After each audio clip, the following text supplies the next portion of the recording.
અંકલેશ્વર જેડીસીમાં એસઓજીનો દરોડો, ફ્લેટમાંથી ગાંજો અને mephedrone drugs સાથે ઝડપાયો.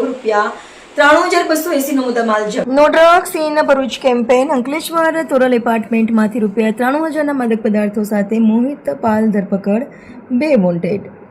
ભરૂચ જિલ્લામાં નશાકારક માદક પદાર્થોની ગેરકાયદેસર હેરાફેરી, સંગ્રહ અને વેચાણ કરતી અસામાજિક પ્રવૃત્તિઓ પર નાથવા માટે ભરૂચ જિલ્લા પોલીસ અધિક્ષક અક્ષય રાજરાવો દ્વારા શરૂ કરાયેલા no drugs in Bharuch campaign અંતર્ગત ભરૂચ સ્પેશિયલ ઓપરેશન્સ ગ્રુપને મોટી સફળતા મળી છે. એસઓજીના પોલીસ ઇન્સ્પેક્ટર શ્રી એવી પાણમિયા અને પીઆઈ શ્રી કેલ પટેલના માર્ગદર્શન હેઠળ ટીમે પેટ્રોલિંગ હાથ ધર્યું હતું.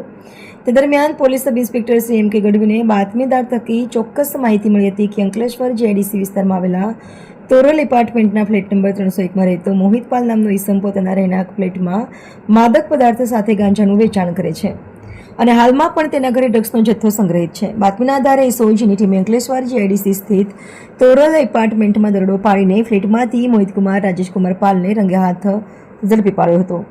તપાસ દરમિયાન સામે આવ્યું હતું કે પકડાયેલા આરોપી આ માદક પદાર્થને વોન્ટેડ આરોપી મિથિલેશ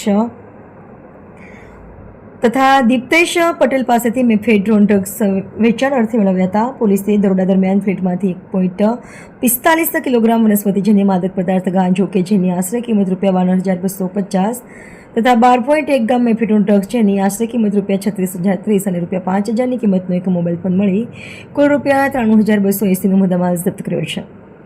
આ મામલે અંકલેશ્વર જેડીસી પોલીસ સ્ટેશનના એનડીપીએસ એક્ટ 1985ની વિવિધ કલમો હેઠળ ગુનો રજીસ્ટર કરવામાં આવ્યો છે. પોલીસે પકડાયેલા આરોપી મોહિતકુમાર પાલની અટકાયત કરી કાયદેસરની કાર્યવાહી હાથ ધરી છે, જ્યારે ગુનામાં સંડોવાયેલા અન્ય 2 વોન્ટેડ આરોપીઓને ઝડપી પાડવાના ચક્રો ગતિમાન કર્યા છે. રિપોર્ટર રવિ સૈયદ, અંકલેશ્વર.